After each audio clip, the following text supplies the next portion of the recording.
Baik, terima kasih. Alhamdulillah luar biasa sekali materi yang telah dipaparkan Ibu Andini pada sore hari ini.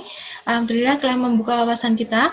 Sekarang kita masuk ke sesi diskusi. Jadi sesi diskusi ini akan ada dua sesi. Sesi pertama yaitu akan ada pertanyaan dari Google Form yang akan kita sampaikan pada hari ini untuk dijawab oleh Bu Andini.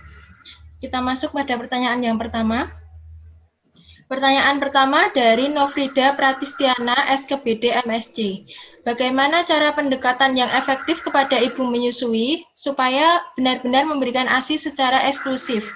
Karena pernah mendapati ibu yang saat evaluasi program konseling menyusui, jawabnya iya, padahal disambung dengan susu formula. Langsung dijawab apa langsung? Langsung dijawab saja, Bu. Monggo. Ya. Jadi bagaimana caranya ini ya Mbak, mengedukasi gitu ya? Oke. Jadi ini agak susah juga ya karena kebanyakan memang hanya mengisi form jadinya kan, Bu menyusui anaknya iya, kemudian kadang juga ibunya juga tidak paham. Tidak paham itu dalam artian yang disebut ASI eksklusif itu apa, itu tidak paham. Terus yang kedua juga tidak paham kenapa harus menyusui gitu ya. Kenapa harus menyusui, dan juga ada beberapa ibu itu yang merasa justru sepertinya mereka dibebani gitu dengan harus ASI eksklusif, harus gitu. Jadi kesannya kayak itu adalah beban bagi ibu. Nah, ini yang perlu di apa ya, mindset kita juga perlu diubah sedikit, bahwa sebenarnya kesuksesan menyusui ini tidak mutlak berada pada pundak ibu sebenarnya, karena tidak sesimpel ibu ini mau nyusun atau enggak, karena banyak faktor lain tadi yang kita semua tahu ya, bahwa sejak melahirkan contohnya, misalkan kalau misalnya pada saat dia melahirkan kemudian dia kesakitan, putingnya lecet, tapi bidannya atau perawatnya tidak bisa membantu, pingin bantu tapi nggak ngerti apa yang harus dilakukan gitu, akhirnya dia harus menahan sendiri kesakitannya gitu kan kadang-kadang. Ini jadi ada banyak sekali faktor di luar itu yang memang mempengaruhi si ibu jadi memang gagal gitu nyusuinnya. Atau misalkan IMD tadi itu, IMD tidak dilakukan minimal 1 jam sehingga ibu juga kesulitan. Kemudian waktu rawat gabung tidak dilakukan rawat gabung, jadi bayinya dipisah di kamar bayi. Sehingga pada saat waktu pulang ke rumah, ibunya nggak ngerti, anakku ini kenapa, ini kok kayak gini terus gitu kan. Jadi biasanya bayi-bayi itu kalau udah nangis ya, itu nyusunya justru tambah lebih susah. Jadi itu kenapa tadi di video yang Hunger Cues itu pada saat bayi-bayi udah begini itu sebisa mungkin segera disusui, karena begitu dia udah nangis itu tambah susah lagi gitu. Nah, ini ada banyak sekali faktor yang mempengaruhi ibu jadi gagal menyusui. Nah, sehingga pertanyaannya tadi sebenarnya bukan bagaimana caranya ibu supaya tadi gimana dia sebenarnya udah dikasih formula tapi masih ngakunya masih nyusuin gitu ya. Jadi sebenarnya itu yang agak saya itu kan jadi kayak seakan-akan menyalahkan si ibu gitu kan, kok ibu bohong sih gitu kan. Jadi kita harus perlu menggali lagi lebih dalam kenapa ada kesulitan apa ibu, dan sebaiknya menurut saya ya tidak perlu di labeli gitu ya, tidak perlu dilabeli. Oh, kalau udah kena ini gagal, ibu gagal menyusui gitu, ibu gagal ASI eksklusif. Tidak perlu juga kita menjudge atau melabeli ibu seperti itu juga gitu ya. Apa itu menjawab? Mungkin dari penanya mungkin bisa kasih konfirmasi. Ya, silahkan kepada penanya. Ada di sini kan? Silahkan angkat tangan, nggih, untuk berbicara secara langsung. Oh iya, terima kasih Bu Andini, mohon maaf. Ya, saya sudah mendengarkan jawabannya, terima kasih sekali. Memang saya beberapa kali mendapati ibu yang seperti itu. Maksud saya bukan untuk menjudge ibu tersebut, apakah ibu tersebut itu benar-benar ASI eksklusif atau belum berhasil ASI eksklusif.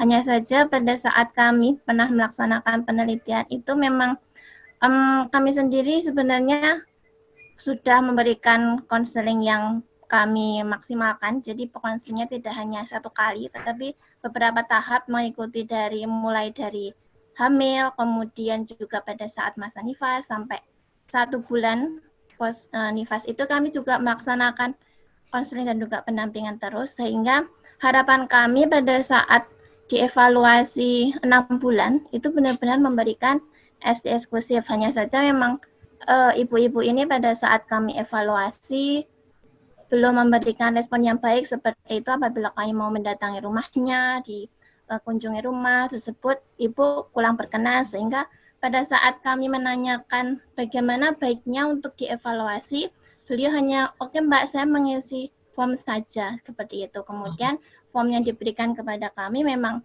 isinya adalah hasilnya ASI eksklusif semua, seperti itu. Sebenarnya kami senang, tapi sedihnya kami kalau itu sebenarnya belum hasil yang 100% seperti itu. Jadi kalaupun nanti kami next untuk project selanjutnya, harapan kami adalah evaluasinya itu bentuknya seperti apa, seperti itu harapannya. Mungkin kalau saran saya, Mbak Nofrida, mungkin ini karena dalam konteks penelitian berarti ya. Kalau saran saya mungkin kuesionernya dibikin pertanyaan terbuka mungkin ya. Jadi bukan pertanyaan tertutup iya atau tidak, tapi mungkin lebih baik pertanyaan terbuka. Jadi memang butuh dari peneliti jadi lebih ada effort lebih karena harus membaca gitu ya, dan lebih kualitatif jadinya, bukan kuantitatif.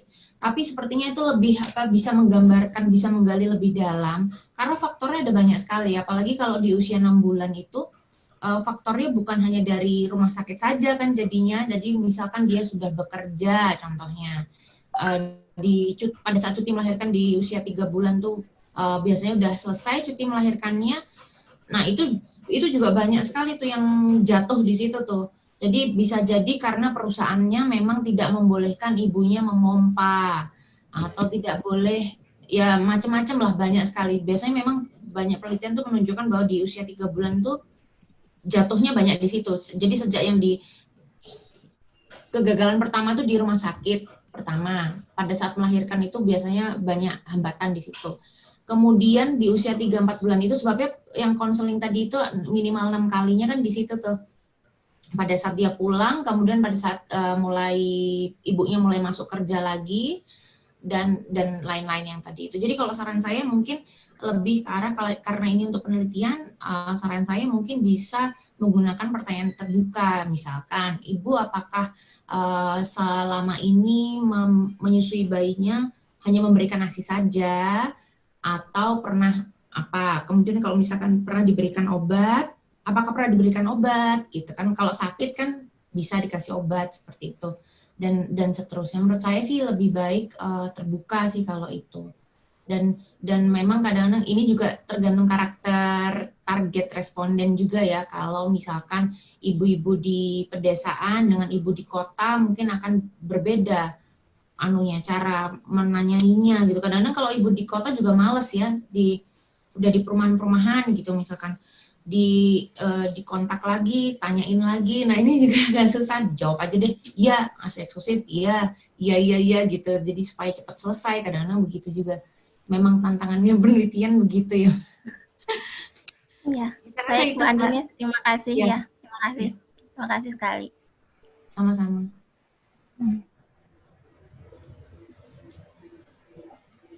Selanjutnya kami lanjutkan untuk pertanyaan kedua.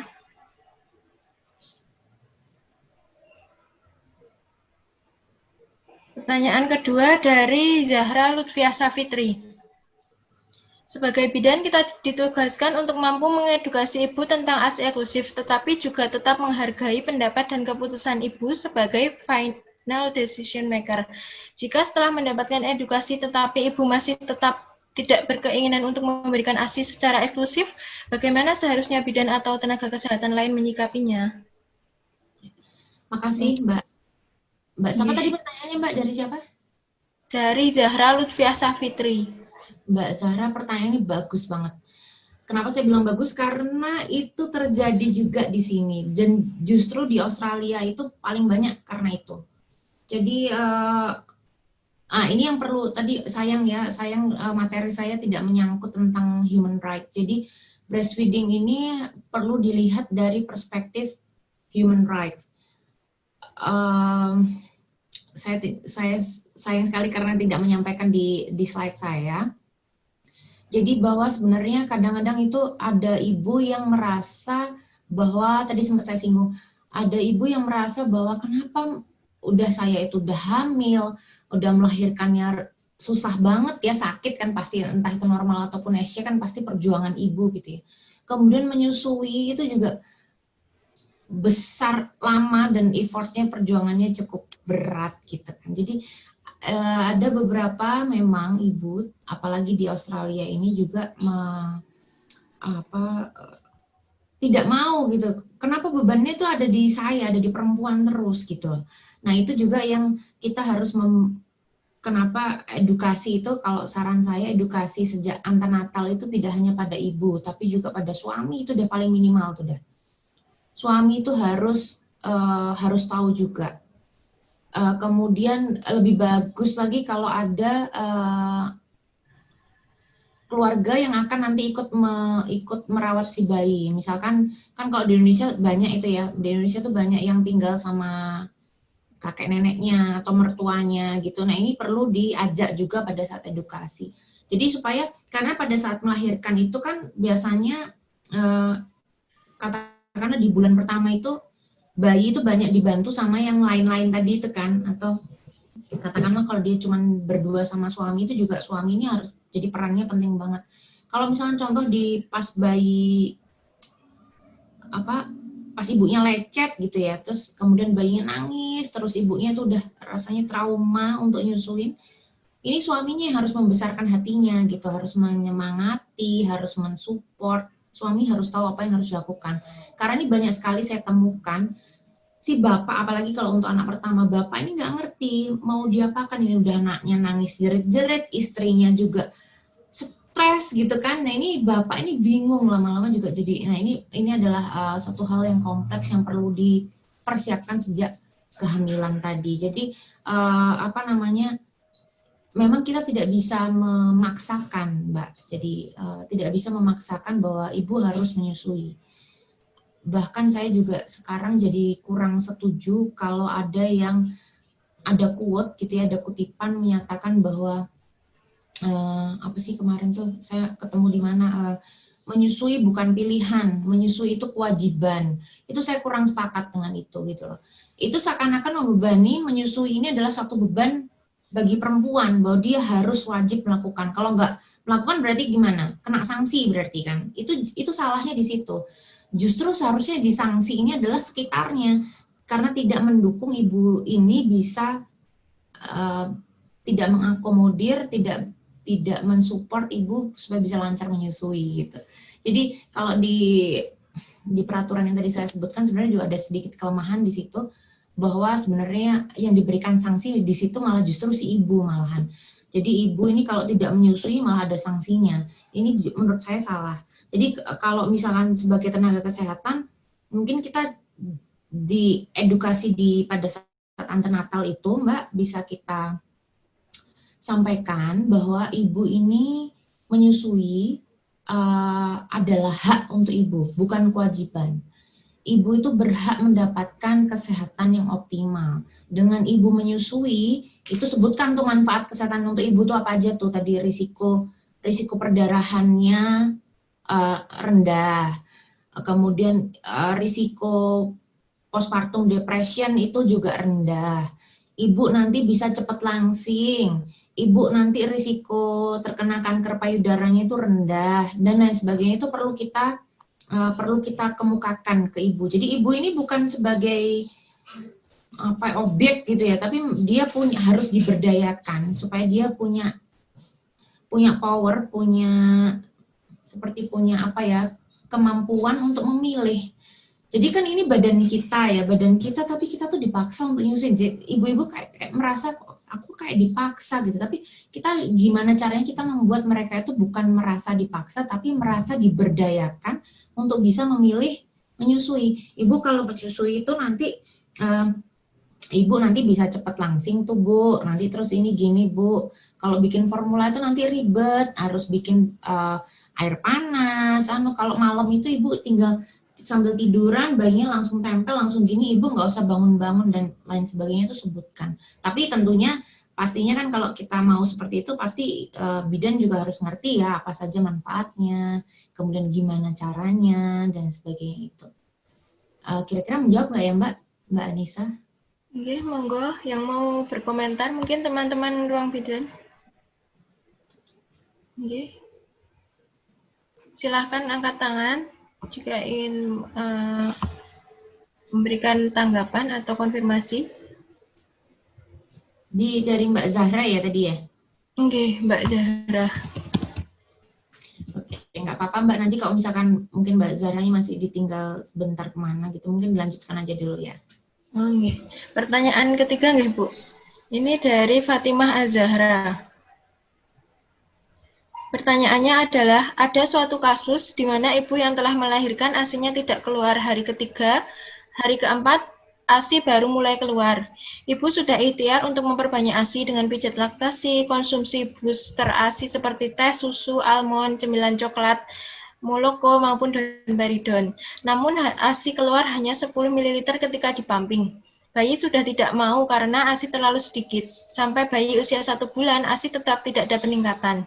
Padahal untuk pola makan ibu juga baik, ibu juga mengalami peningkatan berat badan. Pertanyaan saya, apakah yang mempengaruhi faktor terlambatnya pengeluaran ASI ibu, apakah karena hormon atau ada faktor lain yang memicu terjadinya hal tersebut? Kemudian apa yang dapat kita cegah agar tidak terjadi hal seperti ini? Terima kasih. Monggo, Bu. Iya, ini saya juga kelupaan ini ya. Jadi saya mungkin mau share sedikit di sini. Ini memang webinar yang kemarin. Ini ditujukan untuk umum sebenarnya. Jadi memang yang terjadi, yang paling sering dikhawatirkan ibu di hari-hari awal itu, ini udah wajar banget. Takut ASInya nggak keluar, takut memang merasa ASInya sedikit. Nah ini perlu kita ketahui bahwa memang ukuran lambung bayi itu hanya sebesar kelereng. Kalau di gambar ini hanya sebesar ceri. Jadi pada setiap kali minum itu hanya membutuhkan 1 sampai 1,5 sendok teh setiap kali minum. Jadi nggak butuh satu botol susu penuh, itu nggak butuh sebenarnya. Dan yang keluar di hari-hari pertama itu yang namanya kolostrum ya.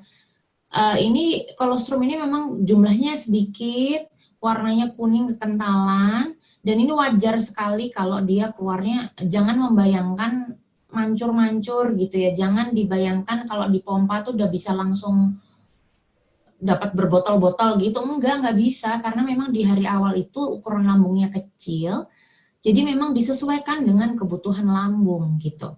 Nah, tadi pertanyaannya kasusnya adalah sampai usia bayinya 1 bulan sampai usia 4 hari ya baru keluar gitu. Itu sebenarnya kan itu pertanyaannya adalah beneran nggak keluar atau cuman kelihatannya aja nggak keluar gitu. Karena memang keluarnya itu cuman rembes Mbak. Jadi dari puting itu cuman merembes aja, nggak perlu, bukan dibayangkan kayak yang sudah di bayi usia 2 bulan tuh bisa sampai mancur-mancur, kalau kita mompa bisa sampai mancur-mancur gitu ya, nggak seperti itu gitu. Memang merembes. Dan gimana caranya kita ngecek? Itu sebenarnya caranya ngecek tadi yang di slide yang pertama, yang di slide yang saya itu ada, saya suruh cek BAK pipis dan BAB-nya, pupuknya. Jadi bayi usia 1 hari BAK-nya minimal 1 kali. Bayi usia 2 hari minimal BAK-nya 2 kali, dan seterusnya sampai usia bayi 6 hari itu minimalnya 6 kali terus.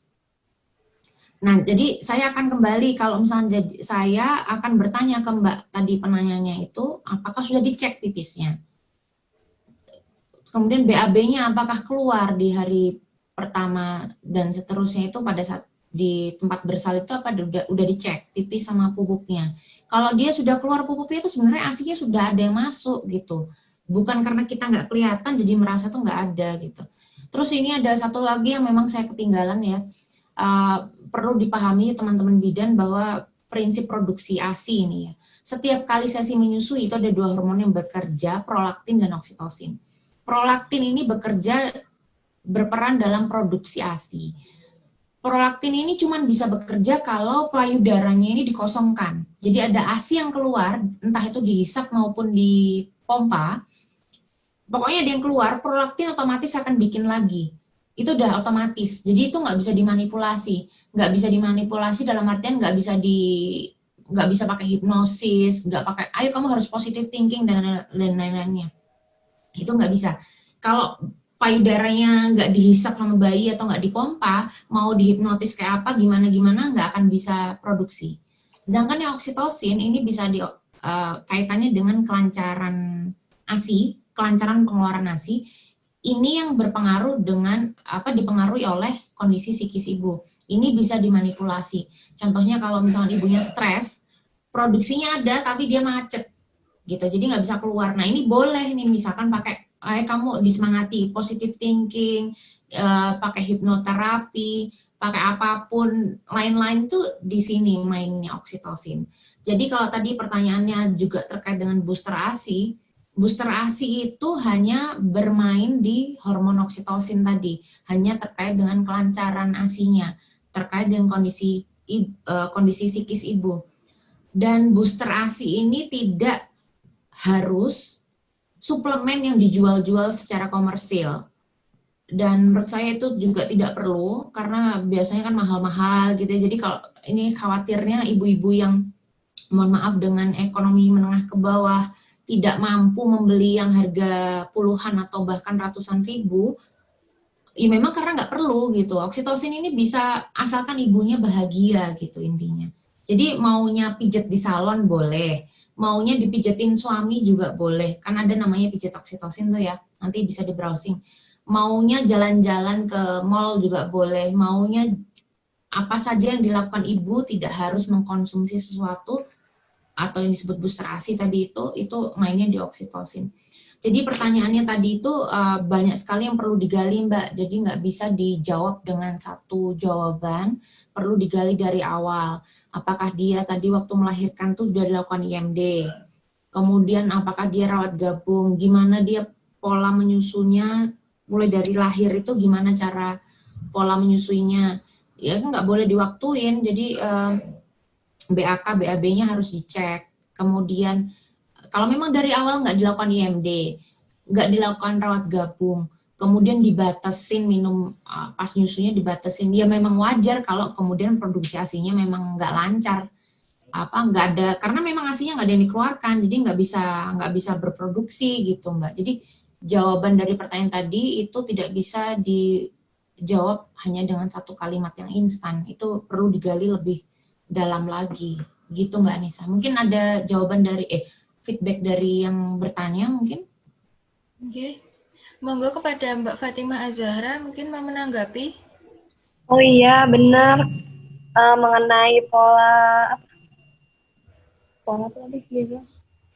menyusunya mungkin dia kurang karena kan udah dicampur dot juga, jadi mungkin dia kurang DBF-nya ke ke bayinya, sehingga menyebabkan ASI-nya itu nggak bisa meningkat terus 10 mili aja sampai 1 bulan. Iya betul. Ini ya, ada satu ini gambar yang ini bagus banget. Jadi ini terjadi sering, maksud saya umum terjadi di tempat bersalin ya. Asumsi payudara belum cukup ini ya, mungkin bisa dilihat situ. Asumsi payudara belum cukup, kemudian bayinya dikasih 1 botol aja. Udah deh nggak apa-apa kasih 1 botol aja sampai ASInya keluar gitu kan. Nah padahal dengan dikasih 1 botol saja, lambung bayi yang tadi ukurannya cuma 1 kelereng itu akhirnya penuh. Kalau dia penuh, bayinya kemudian tidurnya lebih lama. Kalau tidurnya lama, otomatis frekuensi menyusunya berkurang kan. Nah kalau udah berkurang, akhirnya dia nggak nyusu, ASInya di payudara ibu ini nggak dikeluarkan, prolaktinnya tadi akhirnya tidak bekerja. Tadi yang saya sebutkan tadi di gambar sebelumnya. Nah kalau udah produksinya memang turun, akhirnya bayinya beneran rewel nih. Akhirnya bayinya udah nggak mau lagi nyusu ke ibunya, kemudian dikasihlah lagi botol formula berikutnya. Dan siklus ini terus berulang. Jadi kalau dari awal itu memang kita memang perlu benar-benar hati-hati sekali. Dalam artian memang pegang, itu memang di rumah sakit atau di tempat bersalin itu cuma 2 hari ya, kalau untuk normal 3 hari untuk yang SC, memang kayaknya pendek gitu ya. Tapi di situ tuh krusial sekali. Jadi peran-peran tenaga kesehatan di situ tuh sangat krusial untuk membantu ibu startnya, ibarat kalau lari itu startnya tuh dia udah kejungkel-jungkel gitu, ya susah gitu kan mau ikut lomba lari berikutnya gitu. Tapi kalau dari awal kita larinya startnya dia udah smooth, insya Allah itu bisa terus ini gitu. Mudah-mudahan itu menjawab ya Mbak Zahra. Iya, iya Bu. Terima kasih banyak Bu. Ya, kita lanjutkan ke sesi 2. Kita mulai membahas dari pertanyaan yang muncul di kolom chat. Untuk yang pertama dari Fabella Elisa, izin bertanya Bu, apakah ada indikator tertentu seorang bayi diberikan sufor? Monggo Bu Andini. Ya, tadi ada sudah di slide saya itu Mbak, mungkin nanti bisa, mungkin karena tadi bertanyanya bertanyanya sebelum slide saya dimunculkan mungkin ya, sorry. Jadi sudah ada di sini Mbak Fabella, nanti bisa dicari, nanti sumbernya sudah saya cantumkan di situ. Ini ada indikasi-indikasinya. Yang bahasa Inggris bisa dicari di WHO itu. Yang mau bahasa Indonesia bisa di Permenkes nomor 39 tahun 2013. Itu sudah lengkap di situ Mbak. Nanti monggo dibaca sendiri. Terima kasih. Kita lanjutkan pertanyaan kedua ya Bu. Ya. Dari Aisyah, izin bertanya, di lapangan banyak ibu sudah khawatir ketika bayi menangis di hari ke-1 hingga ke-2, ketika ASI ibunya yang keluar hanya sedikit. Bagaimana cara meyakinkan ibu bahwa ASInya cukup untuk bayinya, sedangkan kita tahu bahwa bayi bisa bertahan maksimal 3 hari tanpa ASI. Kemudian posisi menyusu yang baik segera setelah lahir itu yang apa? Kemudian perawatan sebelum melahirkan agar dapat persiapan produksi ASI yang banyak itu bagaimana? Terima kasih. Ya, makasih Mbak. Tadi ini beberapa sudah sempat terjawab dari pertanyaan yang sebelumnya ya, karena bayi menangis di hari pertama, kedua itu udah umum terjadi gitu ya, banyak ketakutan.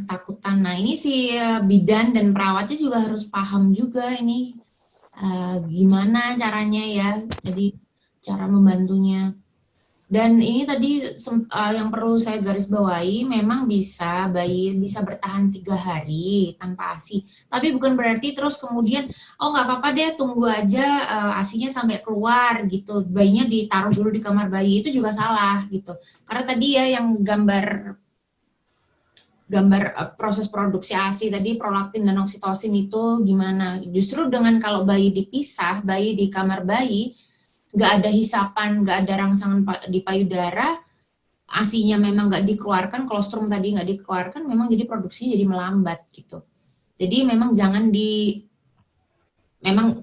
memang ada kita punya pengetahuan 2-3, ya memang kita perlu sih kita kasih tahu ibu ditenangkan, nggak apa-apa gitu. Tapi juga kita perlu membantu bahwa jangan terus kemudian 3 hari itu ya udah nggak apa-apa, nggak usah disusukan gitu, tetap disusukannya tetap gitu ya.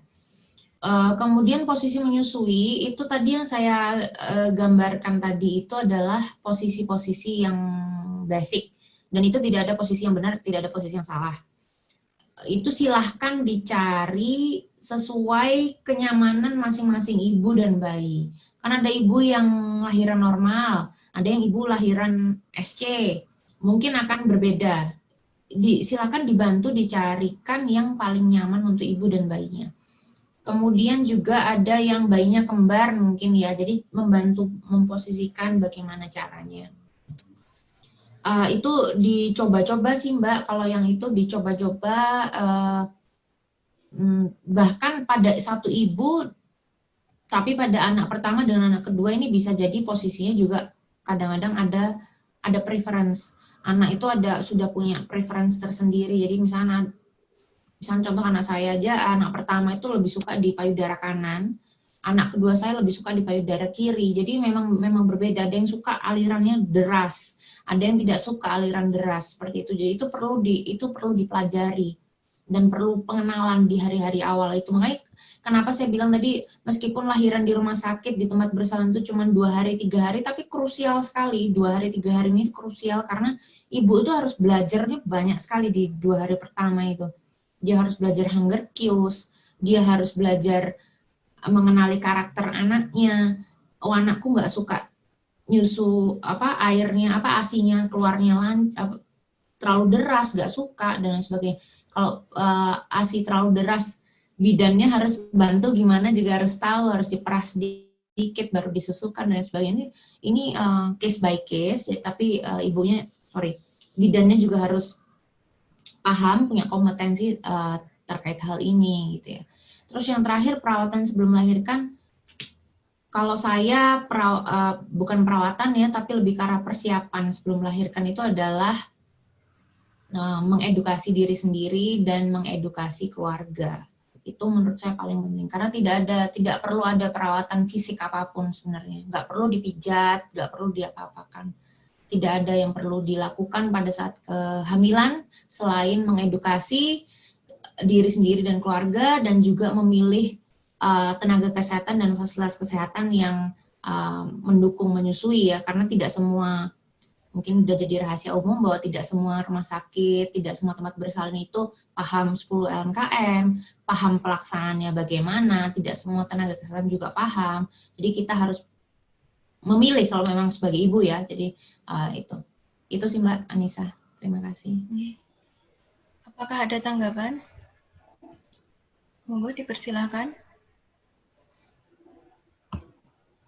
Kita lanjut sesi yang pertanyaan yang terakhir, Ibu.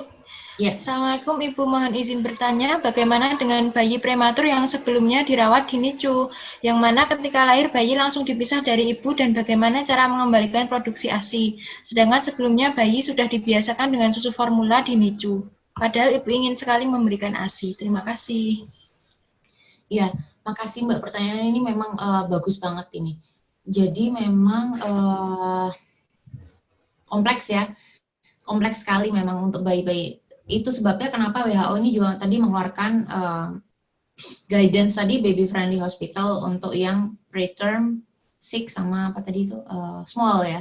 Jadi memang yang berat lahirnya rendah, prematur dan juga ada kelainan kongenital. Ini memang nanti kalau mau tahu lebih banyak silakan dibaca di guidance yang itu. Lumayan tuh, memang agak berat itu. Tapi prinsipnya adalah prinsip dasar yang tadi semuanya itu harus kita tahu dulu ya. Kemudian bagaimana prinsip produksi ASI, bahwa ibu itu kalau dengan ASInya dikeluarkan itu produksinya akan terus terjaga. Jadi meskipun bayinya terpisah di NICU, ibu juga tetap harus dibantu supaya menjaga produksi ASInya. Gimana caranya ya dibantu dipompa. Kemudian biasanya kalau ibu yang bayinya di NICU itu biasanya ibu tuh stres. Bayinya nggak di NICU aja kan biasanya juga sensitif dan lain sebagainya gitu kan. Apalagi nih bayi sakit ditaruh di NICU. Jadi udah pasti dia ya sensitif, emosional dan lain sebagainya, itu pengaruh juga di oksitosin tadi kan, kelancarannya nggak keluar. Jadi ini memang butuh penanganan khusus gitu. Jadi gimana caranya supaya ibu ini tuh nyaman, kemudian ibu ini bisa terus menjaga produksi ASInya. Jadi kalau misalkan bidan sebagai staf di rumah sakit, mungkin rumah sakitnya perlu membuat kebijakan khusus. Jadi misalkan kayak ada jadwal kunjungan ibu yang bisa menyusui langsung, atau kalau memang masih dimungkinkan menyusui langsung ya, kan kondisi bayi mungkin berbeda-beda. Nah, ini juga perlu dikomunikasikan dengan dokter anak yang merawat. Dokter anak yang merawat di NICU itu tadi. Dokternya juga harus paham gitu. Jadi bukan hanya bidannya juga sebenarnya ya. Karena kalau udah masuk NICU kan udah di tangannya, perannya sudah diambil di dokter anak ya mestinya. Nah, dokter anak ini juga harus ngerti juga kapan bayi itu perlu suplementasi formula, kapan memang dia harus, kalaupun memang harus diberikan formula, itu juga harus dokter yang harus kasih dosisnya gitu kan, oh ini sekian nih, dan pemberiannya pun tuh harus tidak menggunakan DOT kalau memang ibunya mau menyusui ya nanti habis setelah keluar dari NICU. Karena dengan dia menggunakan DOT tadi ya, mungkin tadi cuman pendek ya saya tunjukkan. Kalau udah menggunakan DOT itu dia cara menghisapnya akan berbeda dengan menghisap payudara, sehingga bayi ini akan kesulitan pada saat dia nempel di payudara ini akan susah untuk latch on. Jadi perlu dibantu di situ. Saya ada di rumah sakit di Australia sini, mereka punya itu inovasi sendiri sih, inovasi rumah sakitnya sendiri memang karena tidak diwajibkan di panduannya WHO memang. Jadi mereka punya inovasi bahwa ibu diberikan semacam kain, saya nggak ada di sini di kantor. Jadi kain kecil sebenarnya, kain kecil cuma sekuran sekian, itu ada dua, satu pasang ibu dan bayi itu dapat dua gitu ya. Jadi satunya dikasih di bayi, satu dikasih ibu. Ditempelkan di badannya. Sebenarnya itu simple banget. Tapi pada saat kunjungan nanti tukeran kainnya, itu kain apa jenisnya lupa saya. Tukeran kainnya terus nanti jadi si bayi itu bisa mencium bau tubuh ibunya dan si ibu juga bisa mendapatkan apa ya ketenangan batin itu. Mainnya di oksitosin tadi ya, mainnya di oksitosin jadi supaya dia lebih tenang. Oh, ini ada bau bayiku di sini dan sebagainya. Itu kalau itu inovasi dari rumah sakitnya sendiri sih. Jadi untuk mendukung itu tadi. Gitu sih Mbak, mudah-mudahan menjawab ya. Bagaimana Mbak Melan Syahri, apa ada komentar atau tanggapan? Tidak ada. Nggih pun, ini untuk sesi terakhir sudah selesai nggih Bu. Saya bacakan kesimpulan pada diskusi kita hari ini. Jadi sebagai bidan kita punya kapasitas untuk mendukung keberhasilan menyusui baik di fasilitas kesehatan maupun di ruang kerja untuk menyediakan ruang yang nyaman untuk ibu menyusui dan mendukung keberhasilan ibu menyusui. Kita dari 10 langkah keberhasilan menyusui yaitu 1. Meningkatkan independensi rumah sakit, kedua meningkatkan kapasitas stafnya rumah sakit, kemudian diskusi dengan ibu dimulai pada saat ANC, jadi ini ada peran bidan di sini pada saat ANC. Kemudian keempat, inisiasi menyusui dini 60 menit pertama. Kemudian kelima, staf kesehatan mempertahankan status menyusui ibu. Keenam, menghindari asupan selain ASI kecuali atas indikasi medis. Ketujuh, rawat gabung ibu dan anak. Kedelapan, bantu ibu mengenali tanda lapar pada bayi. Kesembilan, beri konseling resiko penggunaan DOT pada ibu. Kemudian yang terakhir, dukungan menyusui setelah keluar dari rumah sakit. Kemudian untuk WHO juga sudah memiliki pedoman untuk terkait dengan penggunaan pemberian tambahan makanan. Jadi sebaiknya untuk tenaga kesehatan untuk mulai dibaca-baca sehingga mampu menerapkan dalam pelayanannya.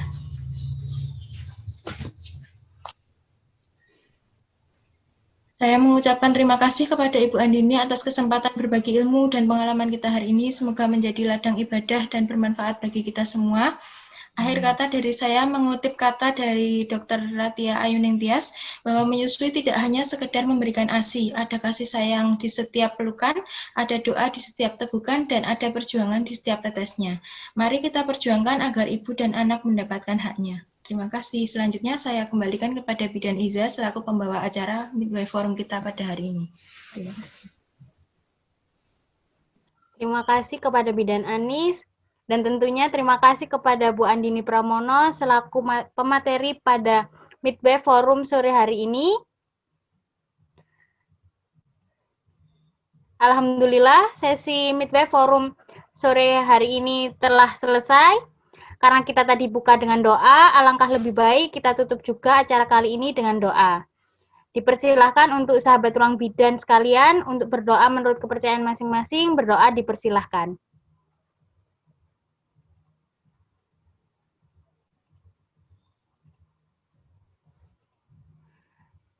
Tidak ada kata cukup dan berdoa.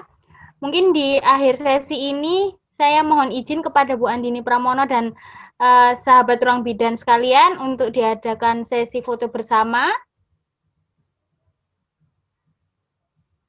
Untuk teman-teman operator bisa minta tolong dibantu dalam meng-capture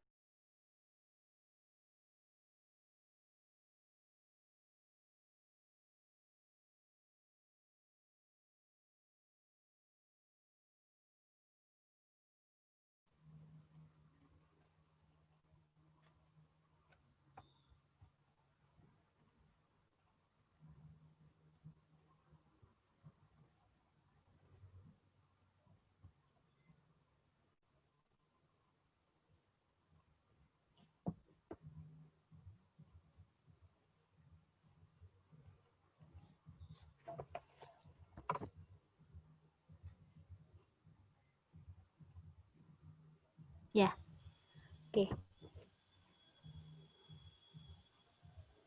Baik, kita mulai ya. Kita hitung 1, 2, 3.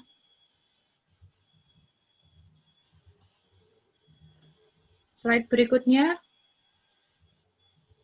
1, 2, 3.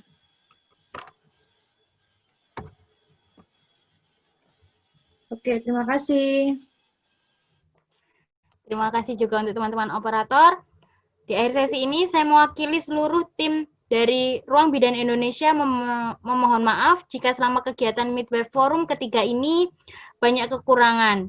Dan tentunya kami mengucapkan terima kasih banyak kepada sahabat Ruang Bidan Indonesia yang telah menyukseskan meluangkan waktu untuk belajar bersama di hari Minggu produktif ini. Akhirul kalam.